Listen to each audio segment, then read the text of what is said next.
蓝色暴风，我是蓝豹，欢迎上本期蓝豹测评。买好物，上得物。今天给大家介绍来自 AT 厂所出的这个 Action Sentai Gaolinja， 这一款的价格也是不便宜啊，现货价格居然达到了500来块钱。那么今天的视频来给大家看看它到底值不值这个价钱。包装正面、侧面、另一侧、背面。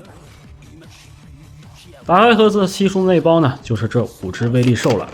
那么上面呢是它的本体，下面呢就是地台支架等等一些东西。其次纸制品方面呢，就是这样一个彩色的说明书，还有一个简单的注意事项。那么这5只威力兽就这样呈现在大家眼前了。那么这次的这个形象啊，可谓是非常 Q 萌的。当然呢，今天呢蓝豹也要做一个对比，拿出这个之前做过的 SMP 来进行一个比较啊。那么在比较之前，先排除这个塑料质量的这个差异化，因为这个 SMP 众所周知它是属于食玩的，所以说它的这个质量肯定明显比不过这个。但是呢，它的设计能不能比得过呢？咱们今天的侧重点是从这个设计和把玩的这个角度来去进行比较。变形合体方面，首先我们看红狮王。红狮王的话呢，首先要把它上面这个顶盖往下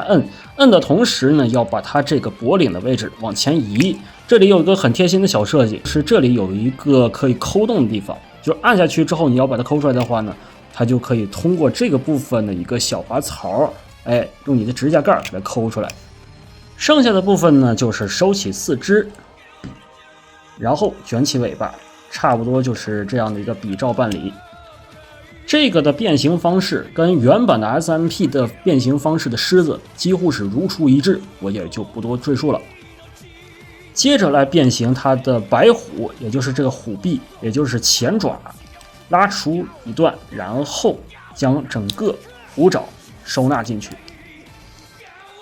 当然在变形过程中，我们也可以看到它这个品控啊，这个品控呢，我也不知道该说什么。当然呢，该偷胶的地方它也有偷胶，500来块钱的东西有偷胶。反正接着变形吧，将后爪收起来，然后往前翻转，将后边这个腿部合拢。这个部分的变形方式呢，跟原版的 SMP 的白虎基本上是一致的。唯一不同的可能就是 SMP 的白虎的前部分的虎爪是需要拆分，然后再进行一个安装方式，这里有点不一样啊。牙肺鲨鱼这一块的话呢，是需要将下部分的鱼鳍进行一个收纳，然后将它的武器剑刃，也就是尾巴，给它整个拔出，将后面部分呢拉伸出来，然后旋转，那它这个手臂呢就变形完成了。这2个鲨鱼呢，也可以简单的进行一个比较。基本上除了这个造型方面呢，但是它们的设计方面基本上是没有什么太大的区别。接下来是牙肺牛。牙肺牛的话，我觉得是这一款里头做的最不一样啊，它省略很多 SMP 的这个野牛里头应该有的构造，可以说是用了很多减法设计了，把它本来应该有的设计也给取消掉了。首先这款 SMP 的这个野牛呢，它是有一个大拖车的一个模式，就是整个大腿的这个位置伸长，然后底下这个滑轮可以延伸出来啊，这是它应该有的这么一个变形设计。这款牛的话呢，把它这里打开，然后呢将它这个大腿这个位置打开，你们可以看到它这个部分的这个轮子啊，它是假的，它没有办法像刚才的 SMP 的版本把它伸展出来，而且它这个大腿啊只有这么一段，不像这个 SMP 它是有2段关节能变成这个拖车模式，这里阉割的真的是太不应该了。但是呢，它也可以简单的变成一个伪拖车模式啊，就是把它底下这个假轮子啊给着地。最后一个成员就是这个牙肺鹰啊。牙肺鹰方面的话，跟这个 SMP 的版本的话呢，区别并不是特别大啊。甚至就连这个鸟头的话呢，好像也没有什么太大的一个区别。至于它的变形步骤啊，也是如出的一致啊。尾巴是这个牙肺王的头嘛，但是呢，它这次是一个 Q 版的造型，这里是需要一个替换件。那么在合体的时候呢，首先要说一句啊，就是牙肺狮子底下这个连接架是有点偏紧的，所以说个人建议呢，大家备一个这样的一个撬件器啊，哎，接着它就可以进行这个合体组合了，组合一下它这个牛子，安装一下沙臂，安装一下虎臂，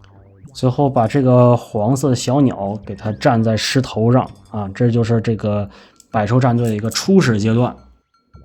变形成牙肺王的话呢，正常来说它是可以这么整的，就是前腿往这一蹬，它就站起来了。但是呢，它没有这个二段关节的原因哈，所以说它还是得给它拆一下。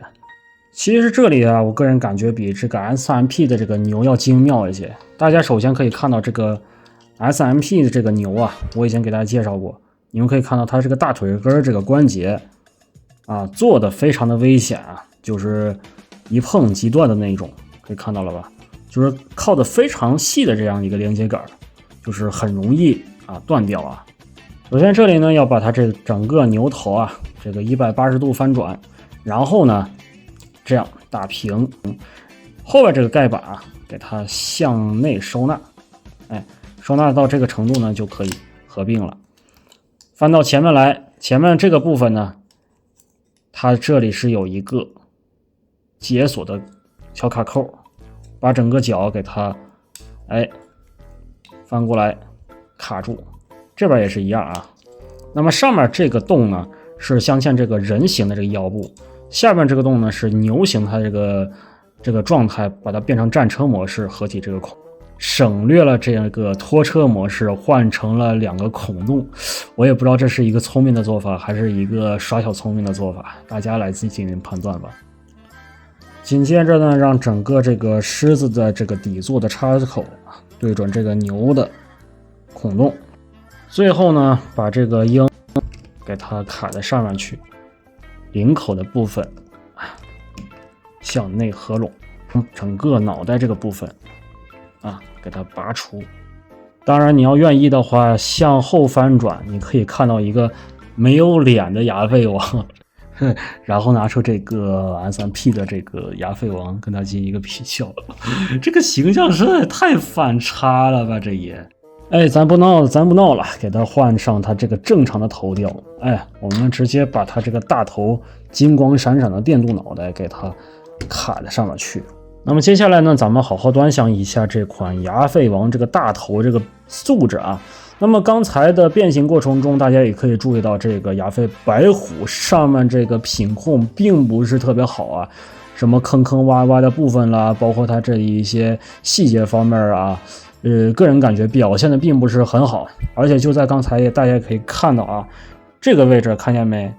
啊？电镀上面还有这么大一块塑胶啊，我也不知道该说什么好。你这玩意儿都这个价位的数了啊，你这个品控能搞成这个样子，我简直是不知道该说什么好。来去对比这个 SMP 的食玩啊，个人感觉，如果说你是一个单纯把玩党的话，我还是比较推荐你买这个，因为 SMP 它这个产品素质确实是太拉了，这个拉到怎么说呢？就是哪怕这个东西这个设计确实是很不错，但是呢，奈何你这个料子啊太过于垃圾了，所以个人感觉真的是拖垮了这么一个好设计啊。反观这款大头的话呢，虽然说它这个是个成品呢，但是呢，它的品控导致呢，它的水准也往下拉。我个人感觉是不太值这个500来块钱啊。如果说大家对这个百兽有兴趣，但是是一个观望阶段，我觉得大家可以再等一等。在可动表现力方面的话呢，个人感觉还是不错的。那么我就不介绍这个沙臂啊和虎臂啊，因为这2个部分的可动性跟 SMP 几乎没差。咱们就说着重几个点啊，首先是这个大头的可动，360度肯定是丝毫没有压力和问题的。然后呢，它有这么一个可动性，就是断头式可动。它这个断头式可动呢，就是直接可以让你达到这个90度的幅度。而且还有一个什么点呢？它这个脸部啊，这个造型呢是可以进行替换的。它这个部分的一个凹槽轻轻一抠，它就下来了，然后呢就可以换上这样一个呲牙咧嘴的这样一个表情。其实我就寻思，你都已经能有这个替换表情，而且里头的空间也足够，你哪怕里头再加一个发光机构的组件多好啊，简直是浪费这个空间了。下半身的部分呢，这个牛的可动性可以简单来看一看啊，它是可以有这么一个向后向后仰腰吧，不能说是弯腰这个幅度，又是这种断崖式啊、断腰式这种自杀式的这个弯腰可动性，真他娘的丑啊！我也不知道该说什么好啊，反正这也算是可动吧。不过变形金刚啊，他挺爱用这种断腰式或者断头式这种可动的，哎，我不知道有什么意义，反正。然后简单来看看他这个大腿啊，平台啊，侧踢的平台啊是可以接近90度的，因为它上面还差一点，所以说不到90度。然后呢，它的前踢、后踢啊，后踢的呢是因为这个红狮子的一个影响，所以没办法后踢了。前踢是可以接近90度吧。然后膝关节的话呢是超过90度的，这里还是不错的。脚部的话呢是没有接地性的。如果说你硬要强调的话，这种的话呢也算是接地。然后呢，大腿的一个平转关节啊，虽然说这里的这个可动性不及这个 SMP， 但是它的质量方面的话，肯定要比这个 SMP 要好很多啊。最后呢，拿上它这个鲨鱼剑，那么上面这个插口的部分跟 SMP 或者说D 叉吧 ，D 叉有这么一个结构嘛啊，我主要是没玩过D 叉呀，有接触过 D 叉的小伙伴呢，可以跟蓝豹说一说有没有这么一个圆柱插口的这样的设计。然后呢，将这个剑啊给它握在这个鲨鱼的嘴里，那么这样呢就完成了它的一个合体模式，并且持有剑的一个状态了。那来一个简单的小总结吧。即使这一款这个大头版啊有很多一些小遗憾，但是呢，它还是比这个 SMP 要好很多。我感觉 SMP 最可惜的地方呢，就是好设计啊，摊上这么一大坨屎一样的产品素质啊。我觉得这个 SMP 它要是换一个厂家来去做这个成品，用它这样的一个设计理念来做的话，我觉得会非常牛逼的。当然呢，从这款大头身上依稀能看到一些这个 SMP 这个设计的一个影子。我觉得有朝一日的话，如果有哪个 KO 厂能盯上这么一块肥美的肉来进行一波重置还原的话，我觉得真的是很牛逼了。我个人感觉这款大头的产品素质还做的比较中等，还不能说是特别优秀，只能用中等2个字来形容吧。